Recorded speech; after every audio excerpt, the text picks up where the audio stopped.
Hey, everybody, welcome to another podcast. Mike Claiborne here, and it's been a while since we've had a chance to visit, but I thought if I'm going to get this thing started off on the right foot, why not start with one of my favorite people?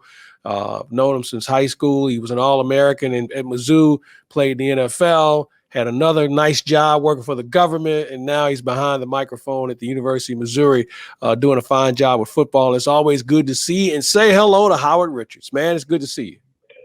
Mike, it's always a pleasure to join you. I guess, as you mentioned, people don't know how good of friends we are off the camera, off the screen, off mic. But we have a good time together. So it's really good for me to sit down and talk to you about stuff other than what we can't talk about on air. Yeah, that we'll save that for a bottle of wine. At least we'll start off with that. We may move on to some other things. So and speaking of wine, I have a present for you that I brought back from Alexander Valley. Okay, I can't wait. I'm looking forward to it, and we'll share it together for sure. Because I want to get into that because you did something that was also fun on the social side that we'll get into. But let's talk about from the beginning. You know, this is the season for football season. So let's start there. You know, the Mizzou experience after a lot of strife between Mizzou and Boone County and other influences back in the day. You and I were in that era where a lot of people of color didn't go to Mizzou or wouldn't go to Mizzou, but you decided that maybe it was the right thing for you. So I want to go back to that for you because you really took a big step along with some other guys who said, I'm going to give Mizzou a chance after they kind of acquiesced to some concerns that people of color had in Columbia. I think for my foundation, you know, when I started going to an integrated grade school, I was in the gifted program at St. Louis Public Schools. So I think it was to my advantage to go to school and learn and grow up with people that looked a little bit different than I did. And I think that really helped me, you know, throughout the years. It certainly helped me professionally when you transition into the real world, into the business world. You learn how people are different, but you learn also how to adjust, you know, to those differences. So that was a benefit for me. And I looked at those challenges of people saying, you know, don't go to Mizzou. You're never gonna play. You'll be on the bench the whole time. And that is not what I experienced. And so, you know, when you tell people something, when you try to explain to a student athlete, listen, don't listen to the noise. You go and you experience it for yourself. You evaluate what's important to you. That's what I did. I realized that the type of offense that Missouri was running at the time would enable me to, I think, sharpen my skill set and get to where I wanted to be a lot faster than, you know, because you had to learn to both not just run block, but pass protect.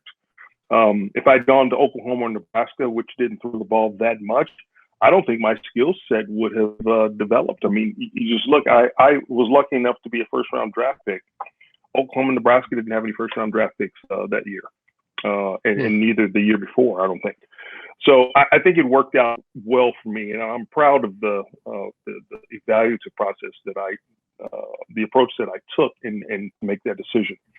So that's ultimately what it was for me from the football standpoint. You know, on the academic side, on the social side, I didn't have any issues in Columbia, Missouri. I know others have, and I would never discount that. But for me, I think, knowing how to conduct yourself in most situations, I think is beneficial. You played on some pretty good teams there. Tell me about some of the best players you had a chance to play with at Mizzou. Well, I think it starts with a guy that's in the Hall of Fame, in the Pro Football Hall of Fame, Kel Winslow. Kellen was just a super talented guy. At the time, on that roster, probably wasn't utilized as much as he ended up being utilized in the NFL. I don't know that anyone really knew what Kelly could do, but he came into his own when he went to the Chargers and had a great career. Was really kind of the gold standard for what we see tight end play in the National Football League and across college football now. So I think a lot of credit has to go to not just to Kellen, but to Don Coryell and how he used him.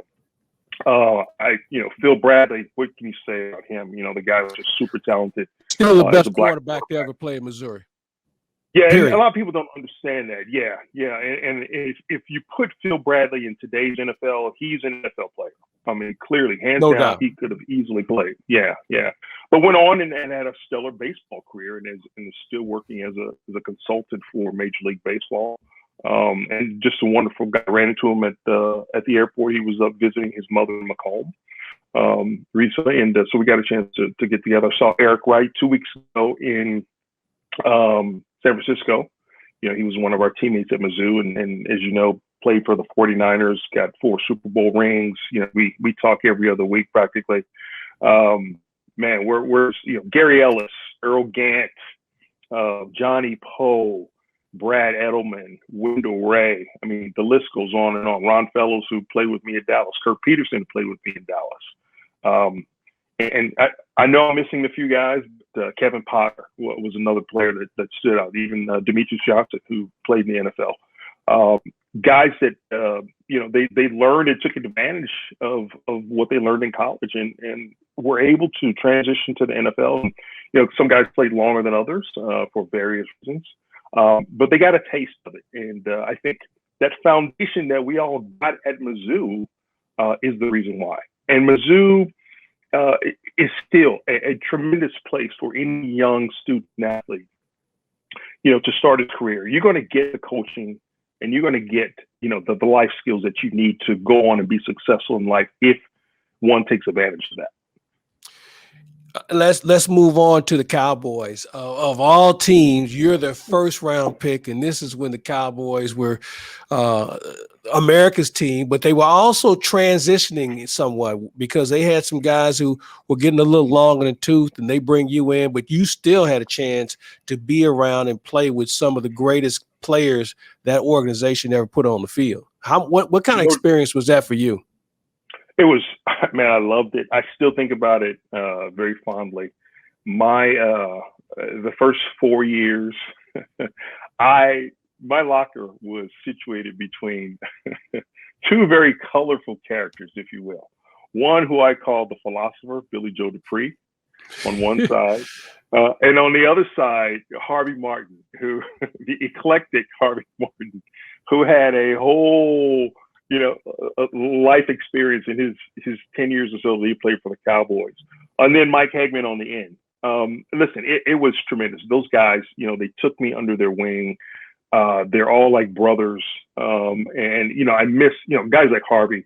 I'm hard all the time. And he was just a tremendous friend and a colorful character and a great football player. I think he's a guy that ultimately can end up in the Hall of Fame someday, posthumously. Ed Jones, tremendous guy. In fact, Ed's working with me on another project, work-related project. But I'm lucky enough to stay in touch with those guys. Drew Pearson, as you know, just inducted to the Pro Football Hall of Fame over the weekend after, I guess, a 38-year wait. I played with Randy White and, of course, Tony Dorsett, the guy that I blocked for, who's in the Hall of Fame himself. You know what? Tremendous experience. I always felt Tony Dorsett, I used to call him a rug runner. I thought he was the best AstroTurf runner I'd ever seen. Now, granted, field turf is what they call it now, but you played on the rug when it was hard to stop and start for some guys.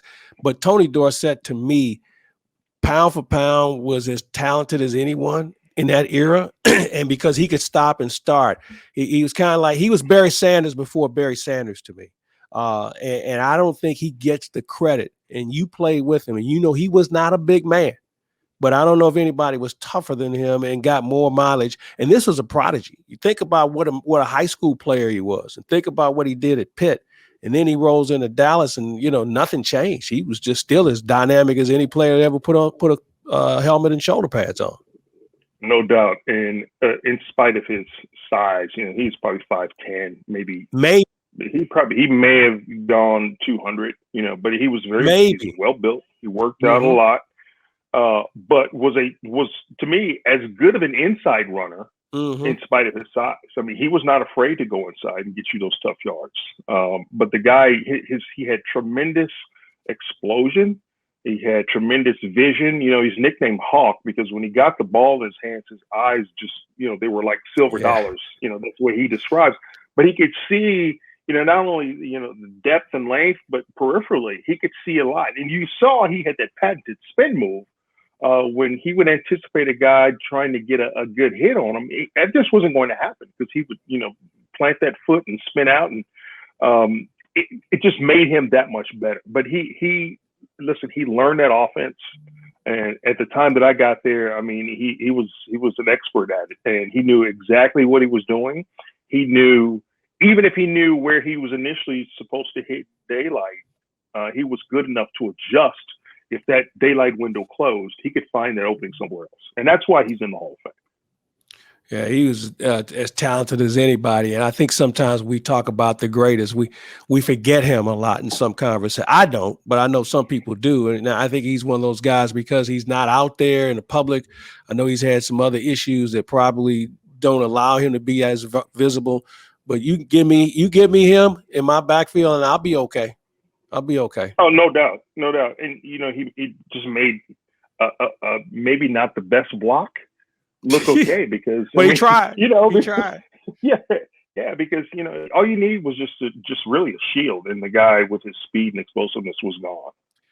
Hey, I talk to young people today about football practice, and I always tell them if you had played a few years ago, and I'll even go back to your era, football practice today is nothing like what you went through and people before you, and certainly a few after you went through 2.5 hour practices. Maybe they gave you water. I don't know. I mean, sometimes they wouldn't even do that because they didn't want you to cramp up. And oh, by the way, Howard, have some salt tablets as well. I mean, you think about how we did things back then. It just kind of blows your mind, man, on how we are arrived to where we are today. But for you, what were those practices like? And maybe after the first year, because I'm sure that first year you were kind of mesmerized by how things were. But what was that like? And you just mentioned playing with and against Hall of Famers, man. What was that like for you? Well, I will say this. I'm glad that I was always in shape. And even being in good physical condition, they were brutal because we hit. And going back to high school, right? I mean, we wore full pads all day, every day. Okay. I mean, you might get a break on Fridays before games, but during camp, you're in two-a-days and you're in full pads. And two-a-days, guys don't even do two-a-days today. They're in shorts. No. What we call shells, maybe shoulder pads and helmets. Sometimes, but they're guys wearing floppy hats and sunglasses. Come on, really? Headphones. That was, we would never have been allowed to do anything like that. I mean, that just wasn't football back then. And don't even think about sitting on your helmet if you weren't in a drill. No, absolutely not. That's no. No coach that I ever played for would ever allow that. And if a coach ever saw it, that was immediate. Probably 50 just start running. Yeah, just start running. Yeah, just start running. Here's the other thing. Now you see coaches and people get upset when there's a scuffle in practice. I mean, you saw full-scale brawls. I mean, guys were throwing and they were playing for keeps then. Guy starts to scuffle on the sideline now in practice. Next thing you know, he's cut. He's not even in the game anymore. And I look at that and I'm saying to myself, you got to be kidding me. You got to be straight up kidding me on how the game is. And I get it. There's more safety issues that come into play. But some drastic changes have taken place. And we'll talk about that a little later. But I want to ask you, when you first broke in as a rookie, who took care of you? Because, this is a game. Professional sports is a brotherhood, as you well know. And guys take care of their own, no matter whether they play next to them or play against them. Once you're in that brotherhood, there's something special. So everybody's responsibility to take care of the next generation. So who took care of you? Well, I mentioned Harvey Martin, Billy Joe Dupree, Ed Jones, Mike Hegman, Dennis Thurman, who Dennis when he was here in St. Louis with the Cardinals. Well, yeah, good player, great guy. TD, but we all took care of each other. But those veterans, I'm telling you, you walk in when you see those names on those name placards in the locker room, there is an intimidation factor. I mean, when I walked in, I'm like, whoa, do I really belong here? I'm serious. But quickly, the first day that I met Harvey in our old practice field, which was probably, comparatively speaking, Valley Ranch was an $11 million state-of-the-art facility long before the Star. But this place, I think, you probably, it was maybe worth $1,000 on a good day. It was like it was comparison to like Handy Park. Oh yeah, but not that good though.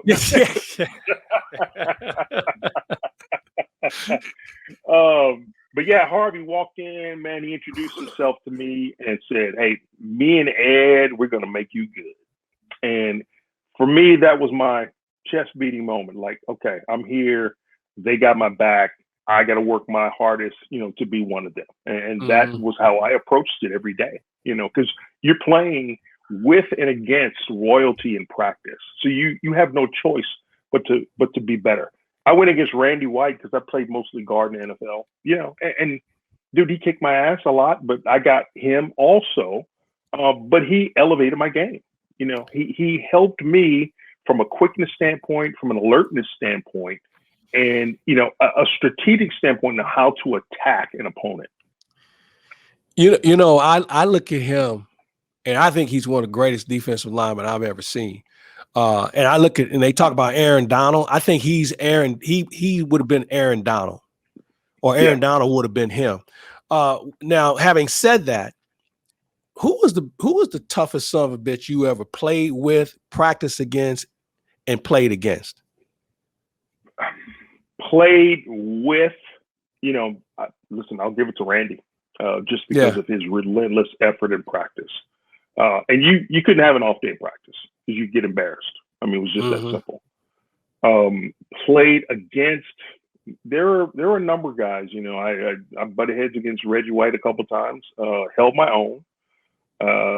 Playing against the tandem of Lawrence Taylor and Lamar at the Giants was always a challenge. Don't think I gave up any sacks to LT. I think I gave up one to Leonard. But there were a formidable group of guys.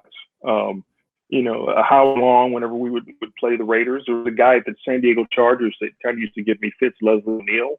Not a highly talented guy, but I mean, he's a tremendous player. Yeah, he finished his career in St. Louis. Yeah, he did. But I think injuries kind of got the best of him. But he's talking about a motor, and the guy was just strong and knew how to rush the passer, knew how to get leverage, and that's what made it more difficult. So I spent a lot of time just studying opponents and looking at any type of way that I could gain an advantage on Sunday. And I don't think people can appreciate what that dedication and that commitment to studying really means, and that focus and energy that it takes to, do throughout the week, to be able to compete on Sunday and do well. I mean, it's tough to do that week in, week out against the best in the business. Was a challenge. And, listen, I was not an all-pro player. I mean, I came close, I think, after the 83 season. Injuries were a big part of it. But looking back, I'm proud of what I was able to do. To be able to even get to that point, being this little kid in North St. Louis, making it to the league, but to be able to stick around for 7 years and to be a part of a winning tradition, one of the greatest franchises ever. I will take that any day, all day. That's Howard Richards. I'm Mike Claiborne. We're going to take a break. We'll come back. But first. Hi, I'm Ryan Kelly. Home values are skyrocketing, and you have a lot more equity than you think. Let's put it to work for you. What would you do with an extra $20,000 or $30,000 in cash? Apply online today for your cash out refinance at thehomeloanexpert.com. Every day, Ameren, Illinois works to deliver reliable energy throughout the state to on-the-go families, in-the-know grandparents, and busy students. But did you know we also have ways to manage your energy? Paperless billing, outage notifications, pick a due date, auto pay, and so much more. So no matter who you are or how you use your energy, there's an option that's right for you.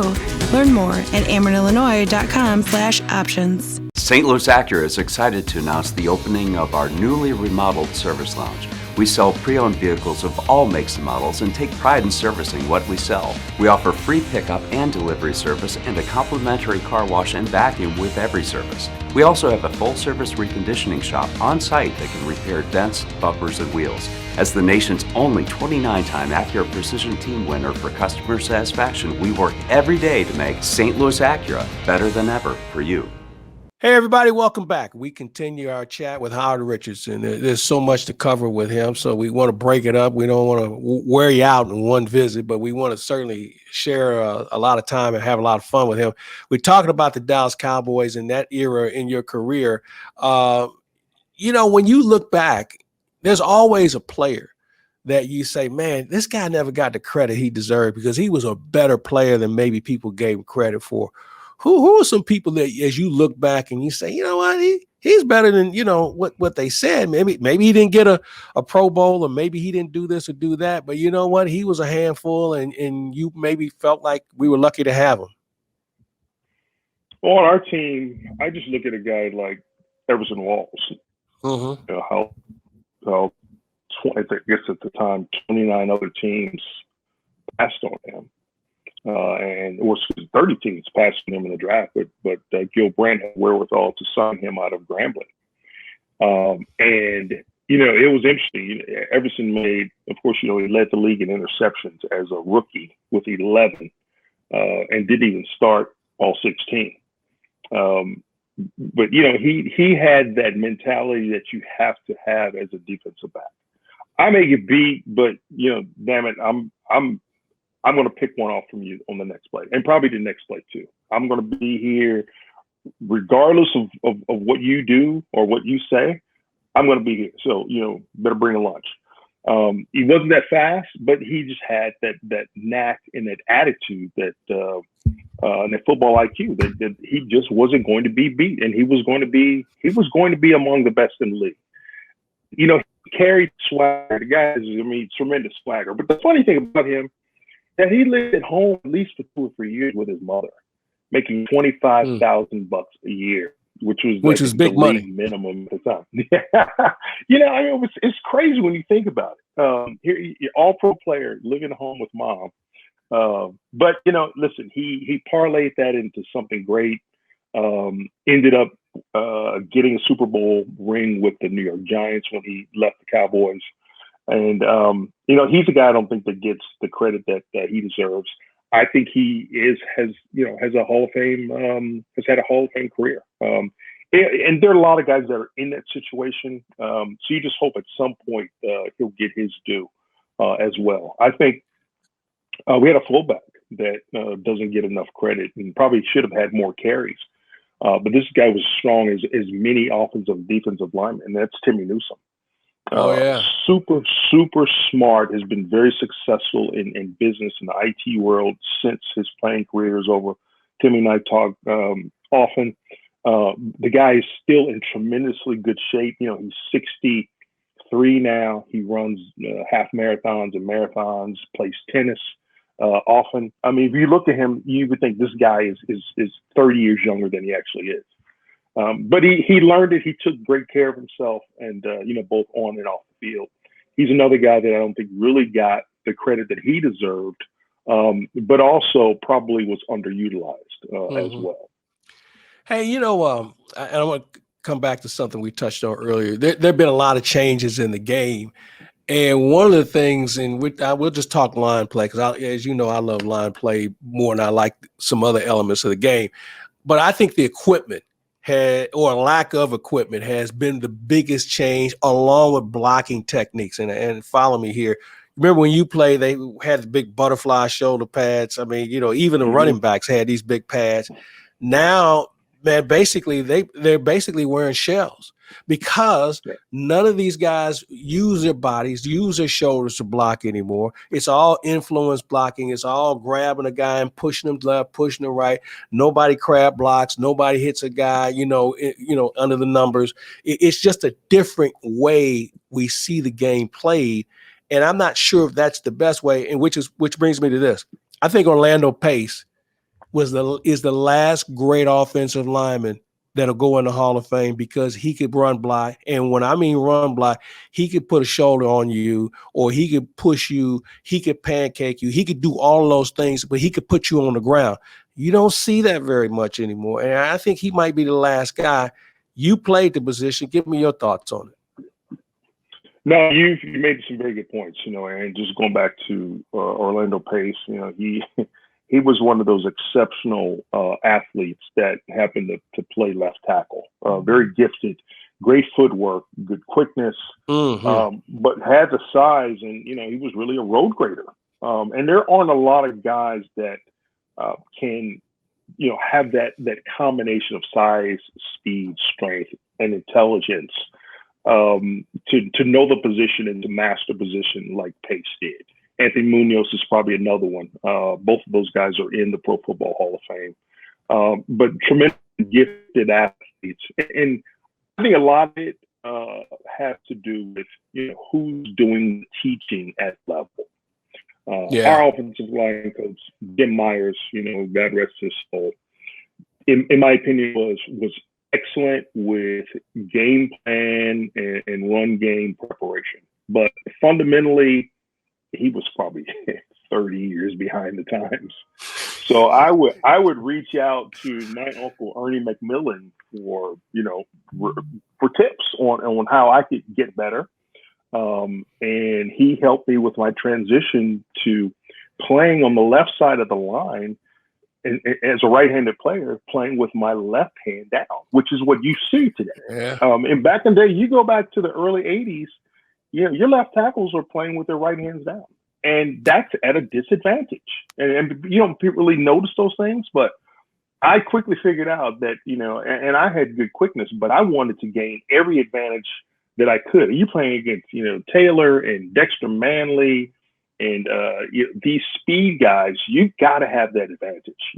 Your offensive system, your scheme has to work for you also. If you're going against a guy that is constantly in your backfield, you got to figure out a way to adjust on the fly, whether you sort of shift your blocking to to the direction of that pass rusher, go instead of using 5 and 7 step drops at the time, quarterbacks are on the center, you better start getting the ball out with 3-step drops. Yeah. But with Taylor, after the first time we played him, we figured out you got to go at him. We got to run the ball at him to neutralize him, because everything he did, where he made most of his plays, were offside plays. Backside, exactly. Yeah, that's how but if because he wasn't that big, if you will, a big linebacker, but you got big offensive linemen coming at you, size matters. And that's how we gained a little bit of an advantage with him. So we wanted to be great in the running game to stay out of those long passing situations. Well, I always looked at Taylor. Taylor did two things. One, he made sure everybody had to have peripheral vision, because if you didn't see him out of the corner of your eye, let alone in front of you, something bad was about to happen to your quarterback. The other thing was, because he could dominate a guy one-on-one, he made sure the teams had to put a tight end on that side of the field and chip block him, which is why I thought the NFC East was so dominant when it came to running games, because they all had to do it. You look at the Redskins and what they did with the Hogs, even the Big Red, they had to do it.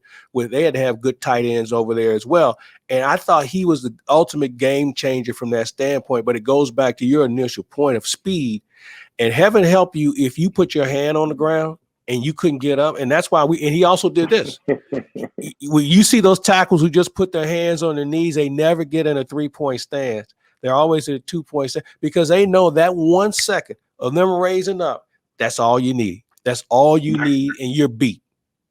Yep, exactly. And listen, we talking about every advantage. I used to work after practice on, that kick step and just getting off the line of scrimmage. I played handball in the off season. When you go from right to left, your brain has to undergo a metamorphosis. You got to eat differently. You got to use your left hand to eat. You got to use left hand. Exactly. That's what I did. Brush my teeth when I had hair. I used to go and brush my hair with my left hand. Open the doors, but played handball played handball because it forced you to use your left hand. So those were the things that I had to do to make playing as on the left side feel more natural to me. And, not every coach can figure that out for you. As a player, have to figure out what is best for you. And to me, that was my edge. And that's what I had to do to stay in the league as long as I did. I had the pleasure and privilege of knowing Jim Hannafin. And he and I would talk line play, and I'd watch film with him. And line play to me is the most intricate element of the NFL, because as it takes that long to get beat, it takes that long to beat somebody. And if you don't have good line play, you won't be around, especially quarterbacks. And it's a fascinating element that people don't understand because they don't see the ball. Okay, this is a game where I watched a quarterback throw it to the receiver. I watched a running back carry it, but they don't see how these guys have become successful because of those 5 or 6 guys, if you include tight end, that have an impact on the game. And it's something that I just really wish people would pay more attention to. But I can tell you who does. We see ownership. We see these left tackles getting paid a lot of money these days, and it's good because they deserve it. They absolutely do. And I think when an organization realizes where their assets are, you got a quarterback who's a fresh quarterback and a guy just like a Tom Brady, if you will, or Patrick Mahomes. You better have someone 2-3 levels deep that all they care about is making sure that quarterback stays clean. Because obviously the more times he gets hit, that minimizes your chances of getting it done offensively. And you want to keep the guy healthy, but you also want him to play with confidence. And if you're hitting the hell out of a quarterback, he's going to lose that confidence. Okay. So you've got to have guys up front that can just get it done and keep the quarterback clean. We talk on the pro level. I look at that Kansas City Chief offensive line. I didn't know they could get better, but they did. And they understand their investment is in their quarterback and their offensive line. Now, I don't know if they're going to tackle anybody. They might be a little short on that end, but I can tell you this. They are prepared to make sure Patrick Mahomes stays as clean and as healthy as possible. When Tardif came back, who came back from Montreal after he did his residency, that really sealed the deal. Now, I know he's banged up a little bit now, but when you look at that roster and you look at those guys and where they're at in their careers as far as time served, I'm not sure we're going to see a better group. And there's some good ones out there now. I mean, you look around in the NFL, Indianapolis has got some guys that stack up pretty well. I mean, there's a handful of teams that have said we are going to invest in offensive line play. And I think you'll see those teams playing late in the season. Well, and we both know that if you don't have formidable offensive and defensive lines, you're middling team because of that. To challenge for a championship, you've got to be able to get it done on the line of scrimmage. The SEC, for instance, is a line of scrimmage play. You look at the gold standards, Alabama, Georgia, they got horses up front. And Eli Drinkwitz, Mizzou's new coach, was not new anymore, but he has realized that when he did his evaluation, he essentially said, we've got to get better along our offensive and defensive lines. And that is where his focus has been. Of course, you've got to have the skill players too, but that foundation has to start up front. Howard Richards is our guest, and as we talk football, we get deep into it, so we get off on our little tangent here. But what do you see? You watch the game, you watch the pro game, you do the college games. Where are we headed with the NFL? Because they've had so many issues. Whether it's labor, whether it's health, whether it's off-field issues, whether it's hiring practices, and just the image itself. But where do you see the NFL headed? Because I think that it concerns, because I walked away from it a few years ago. I couldn't take it. I couldn't take how they handled their business. But more importantly, I didn't like the product. I thought the product sucked. And I think that's a function of, a lot of the rules changes and guys not getting it done training camp because of the way that they practice. You're barely doing things during the week, and then you're talking about going out on Sundays and going full speed. that's a difference maker. If you're not practicing playing like you practice, that's where the play drops off. Guys get hurt more often. I see a lot more ACL injuries than I ever saw when I was young. And I think right. that is a reason, because you don't get your body and your knees and legs aren't conditioned because you're not getting the work done throughout the week. Now, there may be people that disagree with that, but I know that if I ever missed an extended period, days or a couple of weeks, you just don't feel like you're there when you get back on the field. It takes a while to get acclimated again. So magnify that over the course of a season or multiple seasons, and I think that's where you see the drop off, and then why the game isn't necessarily as exciting. They keep messing with the game with rules changes, and I get it. Some rules changes are necessary, for the sake of player safety. But sometimes I think there's just a little bit too much, and just stop messing with the game and let guys play. Hey, before we get out of here, I got to talk Mizzou football. And you touched on Coach Drink that you and I have had a chance to get to know aside from football. And I'm amused by his candor. He's a confident guy. He brings a lot of energy. But now we're in year 2 of this project. What do you think he's done most impressively with regard to the program on and off the field, other than the fact that the energy that he shows and how he makes sure that he doesn't miss anything when it comes to St. Louis or the area recruiting wise, but also just representing the program? What else do you like? Well, you know how he feels about line play. We've talked about that enough today. But he went out and got better, not just for now, but for next year and the years to come. Bringing in receivers, and he's recruiting some others that can be game changers. If you look at what Alabama has been able to do in the receiver category over the last 5 to 10 years, you'll see why. He knows and understands, well, I've got to have guys that can get into space, catch the ball first, elude tackles, and get into the end zone. Game changers. At any time you get the ball in their hands, they can go the distance. So he's trying to do that, and I think that's his mentality. Adjust his offense, to be able to score at will, once a quarterback gets the ball into those receivers' hands. He's got a quarterback that's established now. That was a big deal. A year ago, he didn't have that. As you know, Connor Bazelak didn't start the first 2 games, but evolved and ultimately became the freshman of the year in the SEC. Now he's got of improvement to do, but he one of the things he gave to the Manning Passing Academy this summer, and I think that should help him, along with all the other stuff that the coaching staff has thrown at him. I think he's grasped it very well. And I think you'll see a difference in the zone. He's got to survey the field better. And if he does that, that offense is going to go. I've said this, and you've heard me say it. In order for Mizzou to elevate in the standings in their division, they had to be better defensively. And bringing in Steve Wilkes, a guy that's had tremendous amount of failure. He's been a defensive coordinator. He's been a head coach in this league.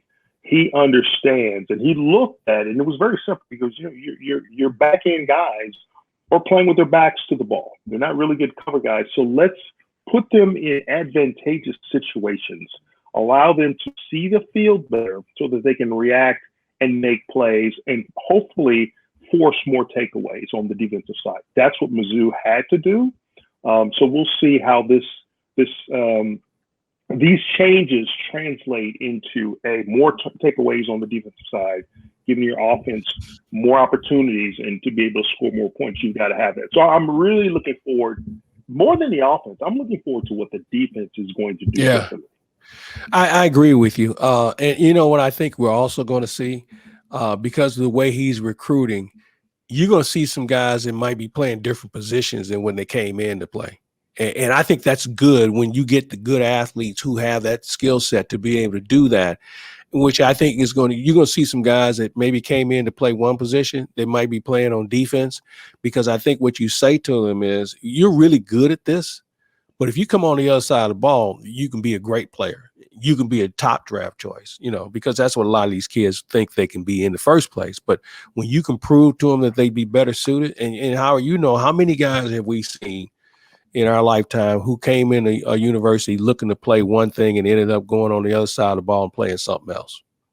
Yeah, a number of guys like that. I even think of two guys I played with at Mizzou that played different positions in the National Football League. Ron Fallows and Kurt Peterson. Mm-hmm. Yeah. Ron was a receiver. His hands weren't that good, but he transitioned to be a nice cornerback.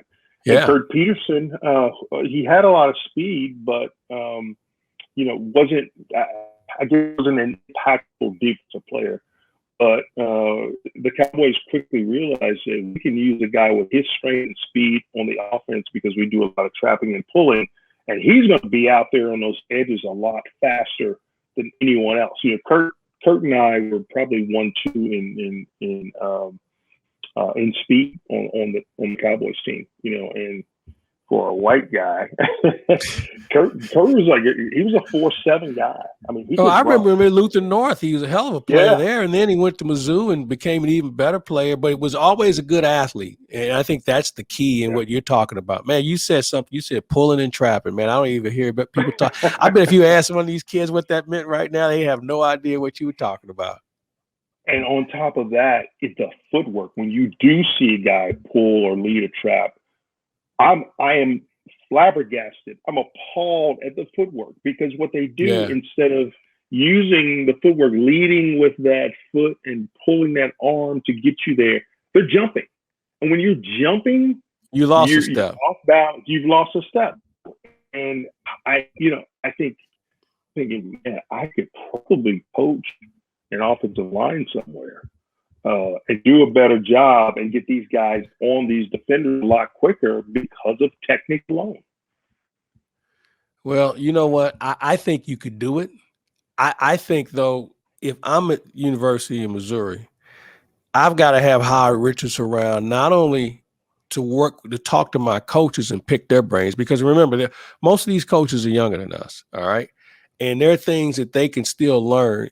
If nothing else, just sit in a squad meeting, just talk to young guys about things that maybe they haven't been taught, but things that can work because you see the game in a different light, but it's the same game.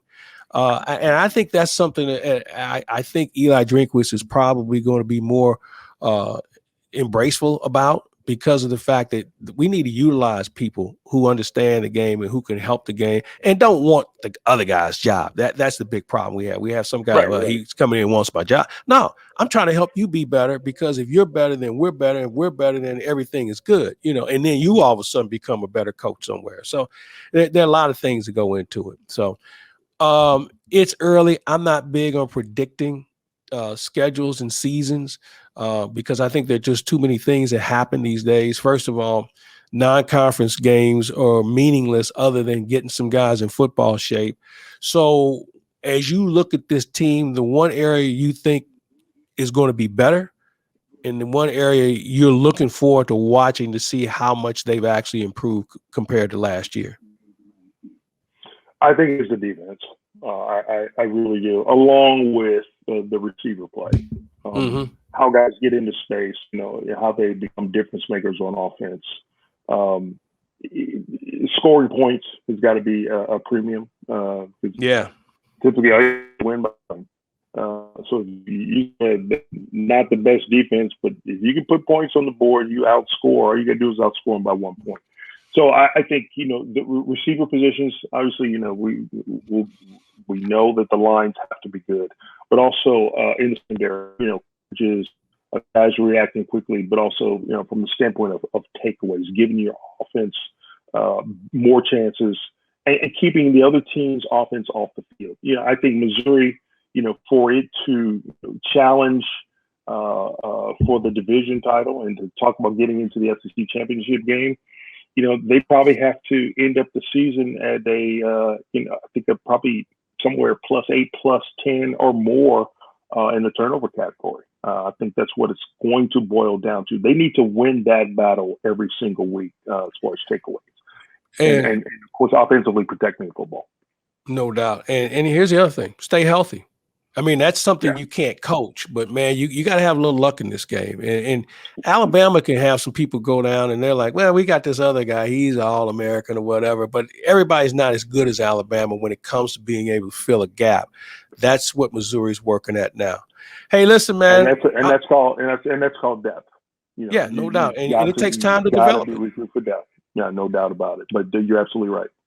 Listen, we are out of time. Well, we're really not, but we've gone a long time. But you and I can do this on, and we will start to do more of this as Howard's going to be part of what we do.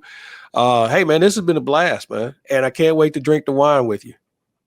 Hey, let's get it on the calendar. All right, no doubt. Stagger drag. Yeah, okay, we'll talk about that later. He's Howard Richards. I'm Mike Claiborne. This has been Claibs Online. We hope you enjoyed it as much as we did, and we'll look forward to talking to you soon down the road right here on claibsonline.com.